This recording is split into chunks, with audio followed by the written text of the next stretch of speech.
So a new Second Amendment case has been granted review by the Supreme Court, and it could be one of the most important Second Amendment cases that the Supreme Court ever decides, and it's going to happen next term. So let's talk about what is happening in this critical case. Now, before we jump in this video, I just wanted to apologize for my voice because, of course, I'm sick during the holiday season. But I also just wanted to wish everybody a Merry Christmas. And I hope everybody just keeps in mind the purpose of this season and the real reason for this season. So again, thank you guys so much for all of your support. If you want to support the channel for free, consider subscribing. That's an easy way to give me a Christmas gift. But regardless, thank you guys so much for all of your support. Now, as I mentioned in the intro, in this video, we're going to be breaking down a very important Second Amendment case, which the Supreme Court recently granted review in.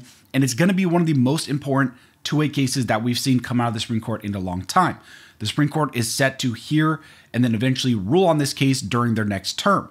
And again, it's not one of the big, sexy cases dealing with rifle bans or magazine bans or anything like that, but it's going to impact the two-way cause, the Second Amendment, and the gun industry at large if the Supreme Court rules against us. Because this deals essentially with trying to hold all gun manufacturers and all gun companies liable for criminal activities.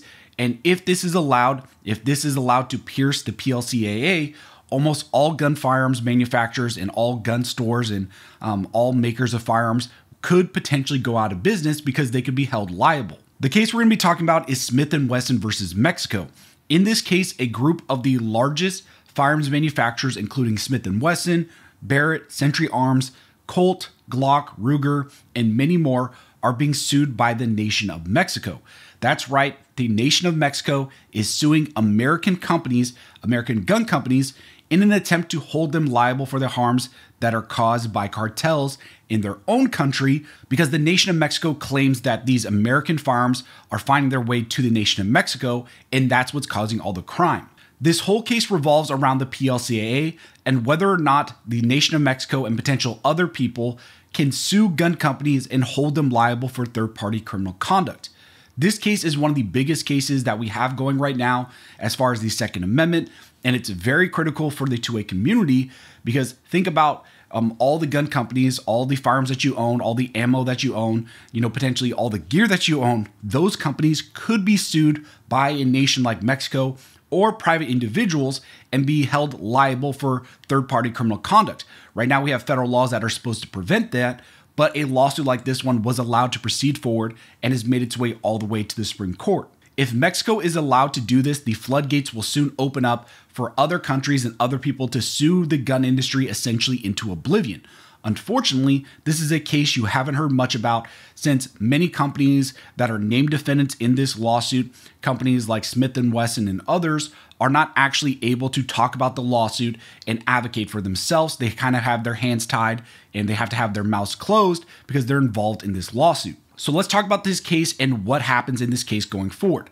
This case made its way to the Supreme Court because the First Circuit Court of Appeals reversed a dismissal of this case.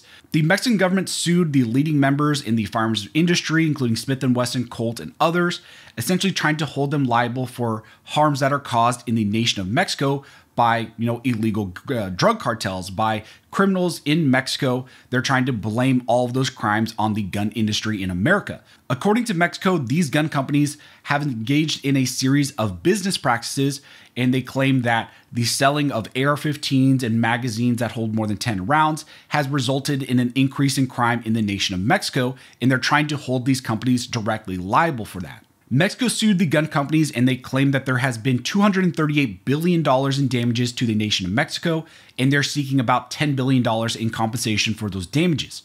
They're also asking for injunctive relief in the form of America imposing new gun control measures in the United States to restrict the sale of the rifle and magazines that are in question in this lawsuit. Now, this lawsuit was originally filed in a federal district court in Massachusetts, and on review, the district court dismissed the case under the Protection of Lawful Commerce in Arms Act, also known as the PLCAA.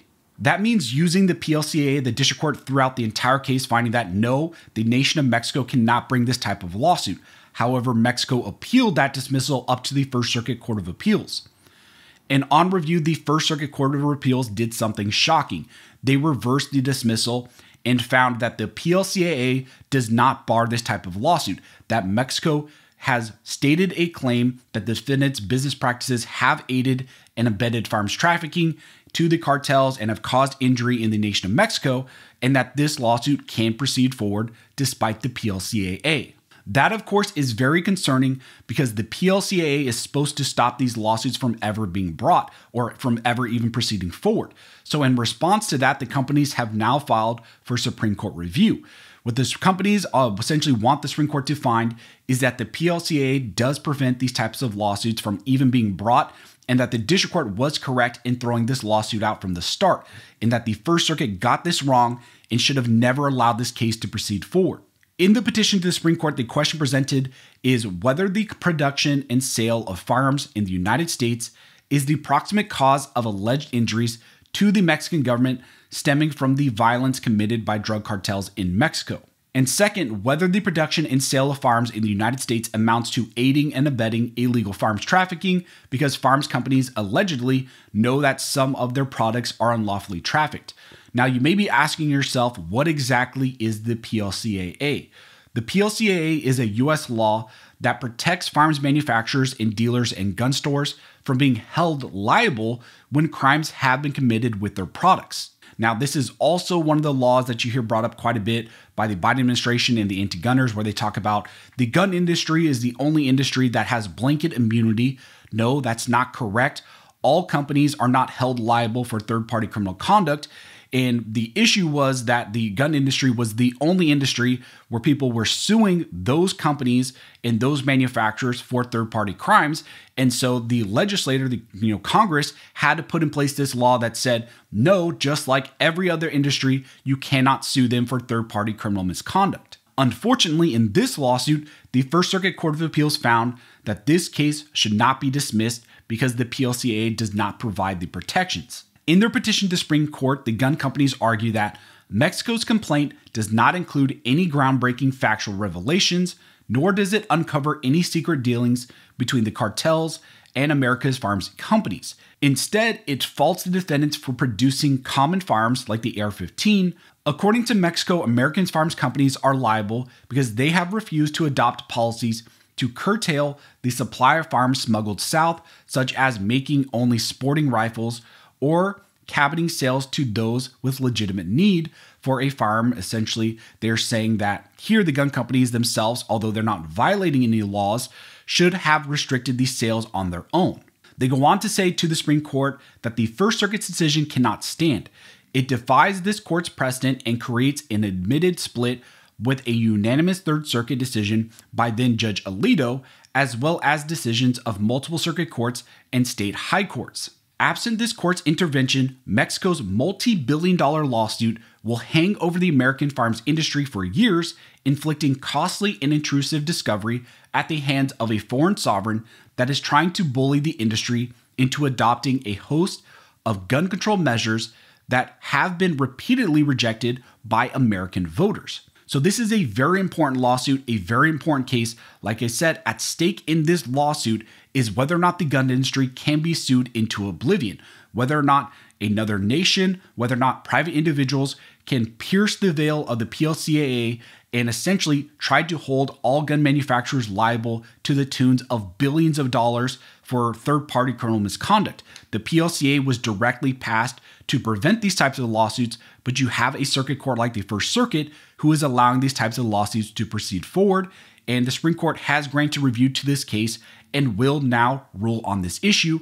Although Congress has not passed any restrictions on AR-15s or magazines that hold more than 10 rounds, they're going to try to use this lawsuit to backdoor enforce those gun control measures and essentially get the gun industry to self-regulate itself because they're afraid of being sued into oblivion. So as I mentioned, the Supreme Court has granted review to this case, and that means that this term the Supreme Court will hear and rule on this critical issue. We're going to have to wait and see, for the oral arguments to see the tone of the Supreme Court, but this is one of those perfect cases that should have never proceeded forward.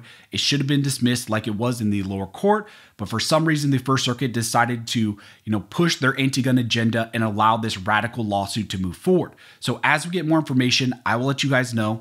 If you like this video and you'd like to support the channel, one of the best ways to do that is to like, comment, and subscribe. All those things help to fuel the algorithm, and it signals to YouTube that you guys see value in these videos and in this type of 2A news. But as always, thank you all for watching. Don't forget to like and subscribe. And never forget, this nation was built by armed scholars, and the station will be maintained by armed scholars.